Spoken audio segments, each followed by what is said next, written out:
ଆକାଶବାଣୀ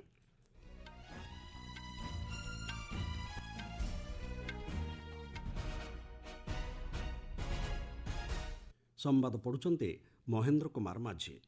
ମୁଖ୍ୟ ସମ୍ବାଦ। ପଶ୍ଚିମବଙ୍ଗରେ କ୍ରମଶଃ ଜୋର ଧରୁଛି ନିର୍ବାଚନ ପ୍ରଚାର। କୁଚବିହାରରୁ ଦଳୀୟ ପ୍ରାର୍ଥୀଙ୍କ ସପକ୍ଷରେ ଆଜି ପ୍ରଚାର ଆରମ୍ଭ କରିବେ ପ୍ରଧାନମନ୍ତ୍ରୀ। ଅଶୋଧିତ ତୈଳ ସଂଗ୍ରହ ନେଇ ଇରାନ ସହ ଦେୟ ସଂକ୍ରାନ୍ତ କୌଣସି ସମସ୍ୟା ନାହିଁ ବୋଲି ସ୍ପଷ୍ଟ କଲେ ପେଟ୍ରୋଲିୟମ ଓ ପ୍ରାକୃତିକ ବାଷ୍ପ ମନ୍ତ୍ରୀ। ବିଭିନ୍ନ ରାଜ୍ୟରେ ପ୍ରବଳ ବର୍ଷା ଓ କୁଆପଥର ଜନିତ ଫସଲ କ୍ଷୟକ୍ଷତିର ଆକଳନ କରିବାକୁ ନିର୍ଦ୍ଦେଶ ଦେଲେ କୃଷି ଓ କୃଷକ କଲ୍ୟାଣ ମନ୍ତ୍ରୀ। ବିଶ୍ୱବ୍ୟାପୀ ଶ୍ରଦ୍ଧା ଓ ନିଷ୍ଠାର ସହ ପାଳନ କରାଯାଉଛି ଇଷ୍ଟର ପର୍ବ ଏବଂ IPL କ୍ରିକେଟରେ ଆଜି ଖେଳାଯିବ 2ଟି ମ୍ୟାଚ୍। ଆଗାମୀ ବିଧାନସଭା ନିର୍ବାଚନକୁ ଦୃଷ୍ଟିରେ ରଖି ପଶ୍ଚିମବଙ୍ଗରେ ଦଳୀୟ ପ୍ରାର୍ଥୀଙ୍କ ସପକ୍ଷରେ ଆଜି ବରିଷ୍ଠ ବିଜେପି ନେତା ତଥା ପ୍ରଧାନମନ୍ତ୍ରୀ ନରେନ୍ଦ୍ର ମୋଦି ଅଂଶଗ୍ରହଣ କରିବେ। କୁଚବିହାରରୁ ଶ୍ରୀ ମୋଦି ତାଙ୍କର ନିର୍ବାଚନ ପ୍ରଚାର ଆରମ୍ଭ କରିବେ। ରସମେଲା ମଇଦାନରେ ଶ୍ରୀ ମୋଦି ଦଳୀୟ ପ୍ରାର୍ଥୀଙ୍କ ସପକ୍ଷରେ ଏକ ଜନସମାବେଶକୁ ସମ୍ବୋଧିତ କରିବାର କାର୍ଯ୍ୟସୂଚୀ ରହିଛି। ଏଥିସହ ପଶ୍ଚିମବଙ୍ଗରେ ଦଳର ପ୍ରଚାର ଅଧିକ ତ୍ୱରାନ୍ୱିତ ହେବ ବୋଲି ଆଶା କରାଯାଉଛି। ଅନ୍ୟପକ୍ଷରେ ରାଜ୍ୟରେ ଭୋଟର ତାଲିକା ସ୍ୱତନ୍ତ୍ର ସଂଶୋଧନ ପ୍ରକ୍ରିୟା ଜାରି ରହିଛି। ନ୍ୟାୟିକ ଅଧିକାରୀମାନେ ମତଦାତାଙ୍କର ଆପତ୍ତି ଅଭିଯୋଗ ଶୁଣିବା ସହ ଏହା ଉପରେ ନିଷ୍ପତ୍ତି ଗ୍ରହଣ କରୁଛନ୍ତି। ଏହି ପ୍ରକ୍ରିୟା ଆସନ୍ତା ମଙ୍ଗଳବାର ଦିନ ଶେଷ ହେବ।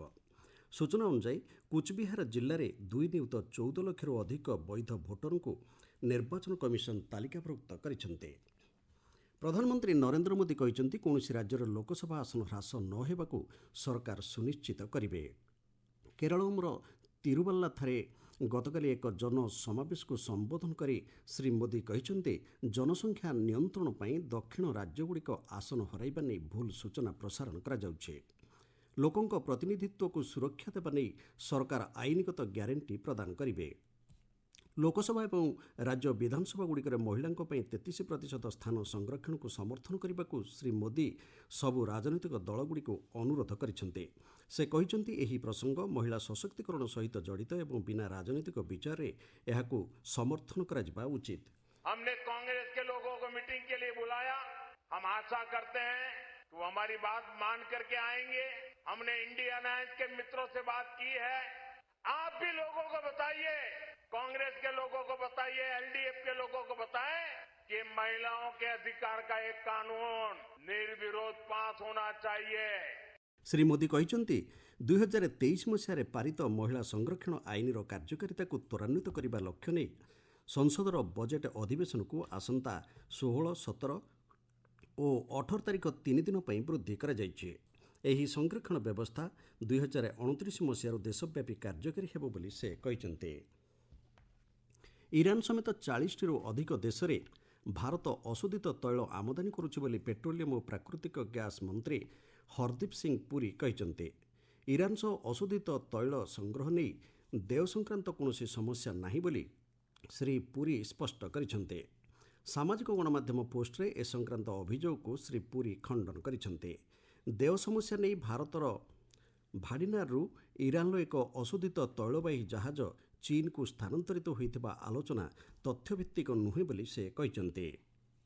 ପଶ୍ଚିମ ଏସିଆ ସଂଘର୍ଷ ପରିସ୍ଥିତିରେ ଯୋଗାଣ ଶୃଙ୍ଖଳରେ ବାଧା ସୃଷ୍ଟି ସତ୍ତ୍ୱେ ଭାରତୀୟ ରିଫାଇନାରୀ କମ୍ପାନୀଗୁଡ଼ିକ ବାଣିଜ୍ୟିକ ଦୃଷ୍ଟିକୋଣ ଆଧାରରେ ଇରାନ ସମେତ ବିଭିନ୍ନ ଉତ୍ସରୁ ଅଶୋଧିତ ତୈଳ ଆମଦାନୀ ନେଇ ଆବଶ୍ୟକ ପଦକ୍ଷେପ ଗ୍ରହଣ କରିଛନ୍ତି ବୋଲି ଶ୍ରୀ ପୁରୀ କହିଛନ୍ତି। ଦେଶବାସୀଙ୍କର ତୈଳ ଆବଶ୍ୟକତାକୁ ସଫଳତାର ସହ ସୁରକ୍ଷା ପ୍ରଦାନ କରାଯାଇପାରୁଛି। ବିଭିନ୍ନ କାରଣ ନେଇ ପରିବହନ ସମୟରେ ଗତିପଥ ପରିବର୍ତ୍ତନ ହୋଇଥିବା ବୋଲି ଶ୍ରୀ ପୁରୀ କହିଛନ୍ତି। ପୂର୍ବତନ ଉପପ୍ରଧାନମନ୍ତ୍ରୀ ବାବୁ ଜଗଜ୍ଜୀବନ ରାମଙ୍କ ଜନ୍ମବାର୍ଷିକୀ ଆଜି ପାଳନ କରାଯାଉଛି। ପ୍ରଧାନମନ୍ତ୍ରୀ ନରେନ୍ଦ୍ର ମୋଦି ତାଙ୍କ ପ୍ରତି ଶ୍ରଦ୍ଧାଞ୍ଜଳି ଅର୍ପଣ କରି ସାମାଜିକ ଗଣମାଧ୍ୟମ ପୋଷ୍ଟରେ କହିଛନ୍ତି ବାବୁ ଜଗଜ୍ଜୀବନ ରାମ ସମାନତା ଏବଂ ସାମାଜିକ ନ୍ୟାୟ ପାଇଁ ନିଜ ଜୀବନକୁ ଉତ୍ସର୍ଗ କରିଥିଲେ। ଉପପ୍ରଧାନମନ୍ତ୍ରୀ ଭାବେ ଦେଶ ପ୍ରତି ତାଙ୍କର ରହିଥିବା ଅମୂଲ୍ୟ ଅବଦାନ ଚିରସ୍ମରଣୀୟ ବୋଲି ଶ୍ରୀ ମୋଦି ତାଙ୍କ ବାର୍ତ୍ତାରେ କହିଛନ୍ତି। 1908 ମସିହା ଏପ୍ରିଲ 5 ତାରିଖରେ ବିହାରରେ ଜନ୍ମଗ୍ରହଣ କରିଥିଲେ। ଏହି ମହାନ ଜନନାୟକ 1979 ମସିହାରେ ଭାରତର ଉପପ୍ରଧାନମନ୍ତ୍ରୀ ଭାବେ ଦାୟିତ୍ୱ ନିର୍ବାହ କରିଥିଲେ। 1971 ମସିହା ଭାରତ ପାକିସ୍ତାନ ଯୁଦ୍ଧ ବେଳେ ବାବୁ ଜଗଜ୍ଜୀବନ ରାମ ପ୍ରତିରକ୍ଷା ମନ୍ତ୍ରୀ ଭାବେ ପ୍ରମୁଖ ଭୂମିକା ଗ୍ରହଣ କରିଥିଲେ। ଆପଣମାନେ ସମ୍ବାଦ ଶୁଣୁଛନ୍ତି ଆକାଶବାଣୀରୁ। ବିଭିନ୍ନ ରାଜ୍ୟରେ ପ୍ରବଳ ବର୍ଷା ଏବଂ କୁଆପଥର ଜନିତ ଫସଲ କ୍ଷୟକ୍ଷତିର ଆକଳନ କରିବାକୁ କୃଷି ଓ କୃଷକ କଲ୍ୟାଣ ମନ୍ତ୍ରୀ ଶିବରାଜ ସିଂ ଚୌହାନ ନିର୍ଦ୍ଦେଶ ଦେଇଛନ୍ତି। ଏଭଳି ଆହ୍ୱାନପୂର୍ଣ୍ଣ ପରିସ୍ଥିତିରେ ସରକାର ଚାଷୀଙ୍କ ସହ ରହିଛନ୍ତି ବୋଲି ଶ୍ରୀ ଚୌହାନ ଆଶ୍ୱାସନା ଦେଇଛନ୍ତି। କୃଷି ଓ କୃଷକ କଲ୍ୟାଣ ମନ୍ତ୍ରଣାଳୟ ଦେଇଥିବା ସୂଚନା ଅନୁଯାୟୀ ଅଣମୌସୁମୀ ଜନିତ ବର୍ଷା ଏବଂ କୁଆପଥର ମାଡ଼ର ପ୍ରଭାବ ସମୀକ୍ଷା କରିବା ସହ ସମ୍ପୃକ୍ତ ରାଜ୍ୟଗୁଡ଼ିକରୁ ବିସ୍ତୃତ ତଥ୍ୟ ସଂଗ୍ରହ କରିବାକୁ ମନ୍ତ୍ରୀ ଶ୍ରୀ ଚୌହାନ ନିର୍ଦ୍ଦେଶ ଦେଇଛନ୍ତି। ପରିସ୍ଥିତି ଉପରେ ନଜର ରଖିବା ସହ ରାଜ୍ୟ କର୍ତ୍ତୃପକ୍ଷଙ୍କ ସହ ସମନ୍ୱୟ ରକ୍ଷା ମାଧ୍ୟମରେ ପଦକ୍ଷେପ ଗ୍ରହଣ କରିବାକୁ ସେ ପରାମର୍ଶ ଦେଇଛନ୍ତି। କ୍ଷୟକ୍ଷତି ପରିସ୍ଥିତିର ଆକଳନ କରିବା ସହ ସମାଧାନ ପାଇଁ ଆବଶ୍ୟକ ପଦକ୍ଷେପ ଗ୍ରହଣ କରିବାକୁ ପ୍ରଭାବିତ ରାଜ୍ୟର କୃଷିମନ୍ତ୍ରୀମାନଙ୍କୁ ଶ୍ରୀ ଚୌହାନ ଅନୁରୋଧ କରିଛନ୍ତି। ବିଶ୍ୱବ୍ୟାପୀ ଶ୍ରଦ୍ଧା ଏବଂ ନିଷ୍ଠାର ସହ ଇଷ୍ଟର ପର୍ବ ପାଳନ କରାଯାଉଛି। ଗୁଡ୍ ଫ୍ରାଇଡେ ଦିବସରେ କାଲଭରୀରେ ପ୍ରଭୁ ଯୀଶୁଙ୍କ କ୍ରୁଶବିଦ୍ଧ ଏବଂ ପରେ ପୁନରୁତ୍ଥାନକୁ ଆଜିର ଦିବସ ସୂଚିତ କରିଥାଏ। ଏହି ଅବସରରେ ଖ୍ରୀଷ୍ଟ ଧର୍ମାବଲମ୍ବୀମାନଙ୍କ ପକ୍ଷରୁ ବିଭିନ୍ନ କାର୍ଯ୍ୟକ୍ରମମାନ ଆୟୋଜନ କରାଯାଉଛି। ରାଷ୍ଟ୍ରପତି ଦ୍ରୌପଦୀ ମୁର୍ମୁ ଏହି ଦିବସ ଅବସରରେ ସମସ୍ତଙ୍କୁ ଶୁଭେଚ୍ଛା ଜଣାଇଛନ୍ତି। ସାମାଜିକ ଗଣମାଧ୍ୟମ ପୋଷ୍ଟରେ ରାଷ୍ଟ୍ରପତି କହିଛନ୍ତି, ସତ୍ୟ, ପ୍ରେମ, କରୁଣା, ତ୍ୟାଗ ଓ କ୍ଷମାର ମୂଲ୍ୟବୋଧକୁ ଗ୍ରହଣ କରିବାରେ ଏହି ଦିବସ ଲୋକଙ୍କୁ ଉତ୍ସାହିତ କରିଥାଏ।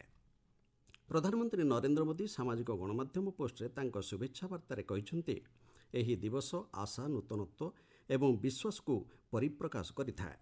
ସମସ୍ତଙ୍କ ଜୀବନରେ ଶାନ୍ତି, ଆନନ୍ଦ ଏବଂ ଉଜ୍ଜ୍ୱଳତା ଆଣିଦେଉ ବୋଲି ଶ୍ରୀ ମୋଦି ଆଶାବ୍ୟକ୍ତ କରିଛନ୍ତି। ପ୍ରଭୁ ଯୀଶୁଙ୍କ ଶିକ୍ଷା ସମସ୍ତଙ୍କୁ ଦୟାର ମନୋଭାବ ଏବଂ ସମାଜରେ ଏକତାର ଭାବନାକୁ ଦୃଢ଼ କରିବାରେ ପ୍ରେରଣା ପ୍ରଦାନ କରିଥାଏ ବୋଲି ପ୍ରଧାନମନ୍ତ୍ରୀ କହିଛନ୍ତି। ଉପରାଷ୍ଟ୍ରପତି ସିପି ରାଧାକ୍ରିଷ୍ଣନ୍ ଶାନ୍ତି ଏବଂ ଆତ୍ମନିରୀକ୍ଷଣ ଉପରେ ଗୁରୁତ୍ୱ ପ୍ରଦାନ କରିଛନ୍ତି। ନୂଆଦିଲ୍ଲୀରେ ବିଶ୍ୱ ଧ୍ୟାନ ନେତୃତ୍ୱ ସମ୍ମିଳନୀକୁ ସମ୍ବୋଧନ କରି ଶ୍ରୀ ରାଧାକ୍ରିଷ୍ଣନ୍ କହିଛନ୍ତି, ସାମଗ୍ରିକ କଲ୍ୟାଣ ପାଇଁ ଧ୍ୟାନ ଏକ ପ୍ରମୁଖ ମାଧ୍ୟମ। ଚାପ ହ୍ରାସ କରି ଧ୍ୟାନ ଶାନ୍ତିର ମାର୍ଗକୁ ଉନ୍ମୁକ୍ତ କରିଥାଏ। ଭାବପ୍ରବଣ ସ୍ଥିରତାକୁ ଏହା ବ୍ୟାପକ କରିବା ସହ ଜୀବନଧାରଣ ମାନରେ ଶାନ୍ତ ଏବଂ ସଂଯମ ଦୃଷ୍ଟିକୋଣକୁ ପ୍ରୋତ୍ସାହନ ପ୍ରଦାନ କରିଥାଏ ବୋଲି ଶ୍ରୀ ରାଧାକ୍ରିଷ୍ଣନ୍ କହିଛନ୍ତି। ଦୈନନ୍ଦିନ ଜୀବନରେ ଏହା ଏକ ସକାରାତ୍ମକ ଦୃଷ୍ଟିକୋଣ ପ୍ରଦାନ କରୁଥିବା ବେଳେ ଶାନ୍ତି ସର୍ବୋତ୍ତମ ସୁଫଳ ବୋଲି ଅଭିହିତ ହୋଇଛି। ଧ୍ୟାନର ବ୍ୟାପକ ଦୃଷ୍ଟିକୋଣ ଉପରେ ଆଲୋକପାତ କରି ଶ୍ରୀ ରାଧାକ୍ରିଷ୍ଣନ୍ କହିଛନ୍ତି, ଜୀବନ ଏବଂ ସାମାଜିକ ସ୍ତରରେ ଏକ ଅର୍ଥପୂର୍ଣ୍ଣ ଏବଂ ସୁଦୃଢ଼ ଫଳାଫଳ ହାସଲ କରିବାରେ ଏହା ବେଶ୍ ସହାୟକ ହୋଇଥାଏ। ବିକଶିତ ଭାରତ ଦୃଷ୍ଟିକୋଣ ସମ୍ପର୍କରେ ଉଲ୍ଲେଖ କରି ଶ୍ରୀ ରାଧାକ୍ରିଷ୍ଣନ୍ କହିଛନ୍ତି, ନିଶାଦ୍ରବ୍ୟ ବ୍ୟବହାରଠାରୁ ଦୂରେଇ ରହିବା ଏବଂ ସୁସ୍ଥ ସମାଜକୁ ପ୍ରୋତ୍ସାହନ ପ୍ରଦାନ କରିବାରେ ଧ୍ୟାନ ପ୍ରମୁଖ ଭୂମିକା ଗ୍ରହଣ କରିଥାଏ। ବିଶ୍ୱସ୍ତରରେ ଶାନ୍ତିପୂର୍ଣ୍ଣ ସହାବସ୍ଥାନ ସୃଷ୍ଟି କ୍ଷେତ୍ରରେ ଏଭଳି ସମ୍ମିଳନୀ ଉଲ୍ଲେଖନୀୟ ଭୂମିକା ଗ୍ରହଣ କରିବ ବୋଲି ଶ୍ରୀ ରାଧାକ୍ରିଷ୍ଣନ୍ ଆଶାବ୍ୟକ୍ତ କରିଛନ୍ତି। ମଧ୍ୟପ୍ରାଚ୍ୟରେ ଜାରି ରହିଥିବା ସଂଘର୍ଷ ଯୋଗୁଁ ବିଶ୍ୱବ୍ୟାପୀ ଲୋକଙ୍କୁ ଖାଦ୍ୟ ଏବଂ ଔଷଧ ଯୋଗାଣରେ ପ୍ରତିବନ୍ଧକ ସୃଷ୍ଟି ହେଉଛି ବୋଲି ସହାୟତା ସଂସ୍ଥାଗୁଡ଼ିକ ପକ୍ଷରୁ ସତର୍କ କରାଯାଇଛି। ବିଶ୍ୱ ଖାଦ୍ୟ କାର୍ଯ୍ୟକ୍ରମ ଦେଇଥିବା ସୂଚନା ଅନୁଯାୟୀ ବହୁ ପରିମାଣରେ ଖାଦ୍ୟ ସାମଗ୍ରୀ ପରିବହନରେ ବିଳମ୍ବ ହେଉଛି। ଆନ୍ତର୍ଜାତୀୟ ଉଦ୍ଧାର କମିଟି ତା ରିପୋର୍ଟରେ କହିଛି, ସୁଦାନ ପାଇଁ ଚିକିତ୍ସା ଏବଂ ସୋମାଲିଆକୁ ଖାଦ୍ୟ ସହାୟତା ବାଧାପ୍ରାପ୍ତ ହୋଇଛି। ବିଭିନ୍ନ ଦେଶକୁ ସାମଗ୍ରୀ ପଠାଇବାରେ ବିଳମ୍ବ ହେଉଛି ବୋଲି ଜାତିସଂଘ ଜନସଂଖ୍ୟା ପାଣ୍ଠି କହିଛି। କୋଭିଡ୍ ମହାମାରୀ ପରଠାରୁ ଯୋଗାଣ କ୍ଷେତ୍ରରେ ଏହା ସବୁଠାରୁ ବଡ଼ ପ୍ରତିବନ୍ଧକ ପାଲଟିଛି ବୋଲି ଜାତିସଂଘ କହିଛି। ଏପରିକି ଏ କ୍ଷେତ୍ରରେ ଖର୍ଚ୍ଚ ପରିମାଣ ମଧ୍ୟ 20% ବୃଦ୍ଧି ପାଇଛି। ପରିବହନ ଏବଂ ବୀମା ଖର୍ଚ୍ଚ ବୃଦ୍ଧି ସହିତ ସହାୟତା ପ୍ରଦାନ କରୁଥିବା ସଂସ୍ଥାଗୁଡ଼ିକ ଦୀର୍ଘ ତଥା ଅଧିକ ବ୍ୟୟସାପେକ୍ଷ ମାର୍ଗ ବ୍ୟବହାର କରିବାକୁ ବାଧ୍ୟ ହେଉଛନ୍ତି। ଆଇପିଏଲ୍ କ୍ରିକେଟରେ ଆଜି 2ଟି ମ୍ୟାଚ୍ ଖେଳାଯିବ। ପ୍ରଥମ ମ୍ୟାଚ୍ ହାଇଦ୍ରାବାଦ ସ୍ଥିତ ରାଜୀବ ଗାନ୍ଧୀ ଆନ୍ତର୍ଜାତୀୟ ଷ୍ଟାଡିୟମରେ ଅପରାହ୍ନ 3:30 ସନରାଇଜର୍ସ ହାଇଦ୍ରାବାଦ ଏବଂ ଲକ୍ଷ୍ନୌ ସୁପର ଜାଏଣ୍ଟସ୍ ମଧ୍ୟରେ ଖେଳାଯିବ। ଅନ୍ୟ ଏକ ମ୍ୟାଚ୍ ସନ୍ଧ୍ୟା 7:30 ବେଙ୍ଗାଲୁରୁର ଏମ୍ ଚିନ୍ନାସ୍ୱାମୀ ଷ୍ଟାଡିୟମରେ ଚେନ୍ନାଇ ସୁପର କିଙ୍ଗସ୍ ଏବଂ ରୟାଲ ଚ୍ୟାଲେଞ୍ଜର୍ସ ବେଙ୍ଗାଲୁରୁ ମଧ୍ୟରେ ଅନୁଷ୍ଠିତ ହେବ। ସମ୍ବାଦ ଶେଷ ହେବା ପୂର୍ବରୁ ମୁଖ୍ୟ ସମ୍ବାଦ ପୁଣିଥରେ। ପଶ୍ଚିମବଙ୍ଗରେ କ୍ରମଶଃ ଜୋର ଧରୁଛି ନିର୍ବାଚନ ପ୍ରଚାର। କୁଚବିହାରରୁ ଦଳୀୟ ପ୍ରାର୍ଥୀଙ୍କ ସପକ୍ଷରେ ଆଜି ପ୍ରଚାର ଆରମ୍ଭ କରିବେ ପ୍ରଧାନମନ୍ତ୍ରୀ। ଅଶୋଧିତ ତୈଳ ସଂଗ୍ରହ ନେଇ ଇରାନ ସହ ଦେୟ ସଂକ୍ରାନ୍ତ କୌଣସି ସମସ୍ୟା ନାହିଁ ବୋଲି ସ୍ପଷ୍ଟ କଲେ ପେଟ୍ରୋଲିୟମ ଓ ପ୍ରାକୃତିକ ବାଷ୍ପ ମନ୍ତ୍ରୀ। ବିଭିନ୍ନ ରାଜ୍ୟରେ ପ୍ରବଳ ବର୍ଷା ଓ କୁଆପଥର ଜନିତ ଫସଲ କ୍ଷୟକ୍ଷତିର ଆକଳନ କରିବାକୁ ନିର୍ଦ୍ଦେଶ ଦେଲେ କୃଷି ଓ କୃଷକ କଲ୍ୟାଣ ମନ୍ତ୍ରୀ। ବିଶ୍ୱବ୍ୟାପୀ ଶ୍ରଦ୍ଧା ଓ ନିଷ୍ଠାର ସହ ପାଳନ କରାଯାଉଛି ଇଷ୍ଟର ପର୍ବ। ଏବଂ ଆଇପିଏଲ୍ କ୍ରିକେଟରେ ଆଜି ଖେଳାଯିବ 2ଟି ମ୍ୟାଚ୍। ସମ୍ବାଦ ଶେଷ ହେଲା। ଅଧିକ ସମ୍ବାଦ ପାଇଁ ଆପଣମାନେ newsonair.gov.in website O news on AIR ଆପ୍ରେ ଲଗ୍ଇନ୍ କରିପାରିବେ।